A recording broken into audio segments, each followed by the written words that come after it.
Deputados querem mudança na lei das organizações sociais. A Assembleia exibe documentário sobre o jornalista Tim Lopes. O Jornal da Alerj começa agora.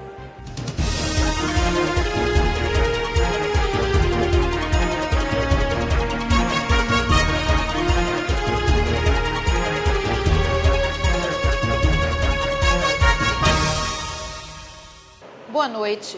As comissões de orçamento e tributação da Alerj, que fazem uma auditoria nos contratos do governo com as organizações sociais da saúde, voltaram a se reunir.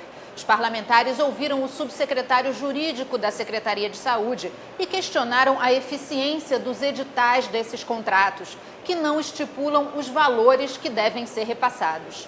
O procurador disse que a lei que rege as contratações das OSs não obriga a Secretaria a determinar valores nos editais. Vladimir Morcillo também falou sobre os diversos modelos de gestão do SUS. Para ele, independentemente do modelo adotado pelo Estado, a população deve ser bem assistida e que a gestão seja eficiente, prestando melhor serviço pelo menor preço. Hoje a gente pode ter o atendimento pelo servidor estatutário, atendimento pelo servidor seletista pela fundação ou mesmo pelas organizações sociais. O importante é que funcione, seja economicamente vantajoso e a população seja atendida da melhor forma possível. Qual vai ser o modelo, sinceramente, não é importante. O importante é a gente ter um modelo que atenda a população. No modelo da OS, que é um modelo necessário sobre alguns aspectos para ter um melhor controle, é fazer o que a gente está fazendo hoje aqui. Conversando todo mundo, envolvendo o legislativo, envolvendo o executivo, envolvendo as pessoas, a comunidade, a sociedade, envolvendo as pessoas que participaram disso em algum momento para aprimorar. Para o presidente da Comissão de Tributação, deputado Luiz Paulo, a Secretaria de Saúde não tem uma organização interna capaz de fiscalizar os contratos entre o governo e as OSs. Segundo o parlamentar, os editais devem ser mais detalhados, estabelecer um teto do valor das taxas administrativas e definir um padrão para os salários dos funcionários. Ele também defende que a lei das organizações sociais seja revista para que o Estado tenha mais eficiência na gestão desses contratos. Os controles estão muito frouxos, desde o chamamento licitatório, desde o início dos trabalhos. Quando o próprio edital claramente não diz essas questões. Quando o edital, por exemplo, não diz um balizamento máximo que ele possa gastar de preço. São conceitos básicos que vão estar explicitados no relatório.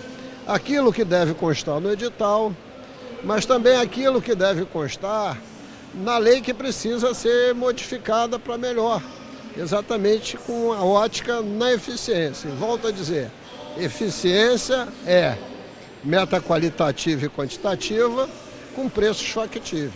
Confira agora as votações desta quinta-feira no plenário da Alerj. Na sessão plenária desta quinta-feira, os parlamentares analisaram um projeto que obriga os estabelecimentos que cuidam da higiene e estética dos animais, como pet shops, por exemplo, a exibir em local visível os comprovantes de capacitação profissional de tosadores e banhistas. A matéria do deputado Paulo Ramos foi aprovada em primeira discussão e retorna ao plenário para outra votação. É preciso uma profissionalização. E uma profissionalização comprovada. Por isso é que quem levar seu animal de estimação num pet shop tem que ter a certeza de que o profissional que vai tratar, que vai cuidar, é um profissional habilitado. Primeiro, para que o resultado do trabalho seja um resultado eficiente e que proteja verdadeiramente o animal. Os estabelecimentos que utilizarem a distribuição de senha para atendimento aos clientes serão obrigados a ter avisos sonoros. O objetivo é garantir o melhor atendimento a pessoas com deficiência visual. A proposta do deputado Nivaldo Mulim foi aprovada e retorna ao plenário para a segunda discussão. Às vezes a pessoa com a deficiência visual, ela depende sempre de alguém para acompanhá-la, principalmente em locais públicos, bancos, laboratórios, né, e hospitais, e que tem que pegar senha.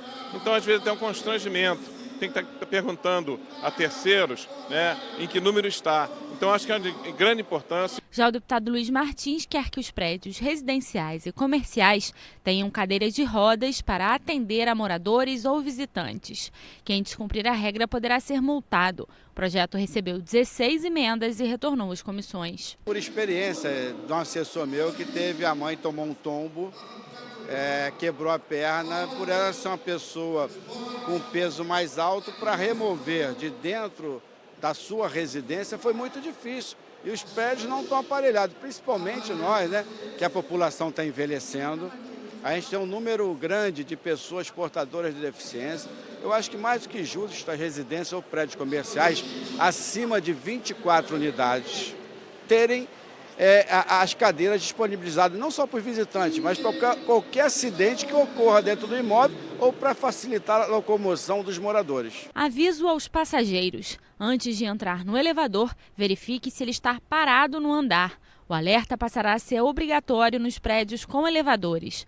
O descumprimento da regra poderá resultar em multa. A proposta do presidente da Casa, deputado Jorge Pisciani, e do deputado licenciado Rafael Pisciani foi aprovada e precisa passar mais uma vez pelo plenário. A LERJ poderá ter um diploma de participação no Legislativo. O documento será um certificado de participação dos jovens nas atividades da Casa. O diploma poderá ser apresentado às instituições de ensino para comprovação de carga horária. Projeto dos deputados Luiz Paulo, Bruno Dauaire, Márcia Giovanni, Valdec Carneiro e o Anderson Nogueira foi aprovado. Esse certificado tem uma importância gigantesca para essas meninas e esses meninos, porque isso vai para o currículo. E isso demonstra, no momento que ele vai concorrer para uma vaga de emprego, por exemplo, de que é alguém participativo, alguém interessado, de alguém que vem ao parlamento. E é uma forma também de motivar essa aproximação ser cada vez maior e mais constante. Há exatos 14 anos, em 2 de junho de 2002, o Brasil perdia Tim Lopes. O jornalista fazia uma reportagem sobre tráfico de drogas e abuso sexual de menores em um baile funk da Vila Cruzeiro, zona oeste do Rio, quando foi capturado, torturado e executado por traficantes. Nesta quinta-feira, a LERJ exibiu o filme Histórias de Arcanjo, um documentário sobre Tim Lopes. Histórias de Arcanjo é um filme roteirizado e produzido por Bruno Quintela, filho de Tim Lopes, e dirigido por Guilherme Azevedo. Lançado em 2014, o documentário conta as curiosidades da trajetória profissional de Tim Lopes e os fatos que levaram ao assassinato do jornalista por traficantes do Complexo do Alemão.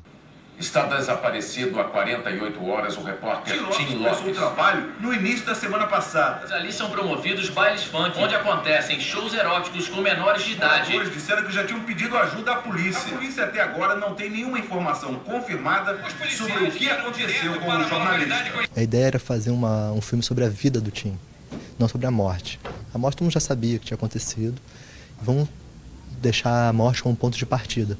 A partir da morte, vamos contar a vida dele. Quem foi o Tim, onde nasceu, mas não uma biografia apenas. A gente quis dizer como ele se foi mostrando todas as preocupações sociais dele através do trabalho. Bruno, que começou a estudar jornalismo 1 ano após a morte do pai, conta como foi o desafio de produzir e participar do filme. Na verdade, eu mergulhei na vida dele. Então, eu fiquei muito feliz de dar um aperto às vezes, de poxa, poderia ter convivido, eu queria de repente me desse esse conselho. Mas foi bom porque eu acho que ele merecia isso, ele merecia esse olhar e tirar um pouco esse estigma de que o repórter que morreu na Vila Cruzeiro, sabe? Eu acho que ele era muito mais do que isso. Então a gente mostrar que era o Tim da vida, um bom vivant no sentido literal, gostava de viver, de sair, era um cara alegre, ajudava as pessoas, os amigos, os colegas adoravam ele. Um repórter de polícia que não endureceu, sabe?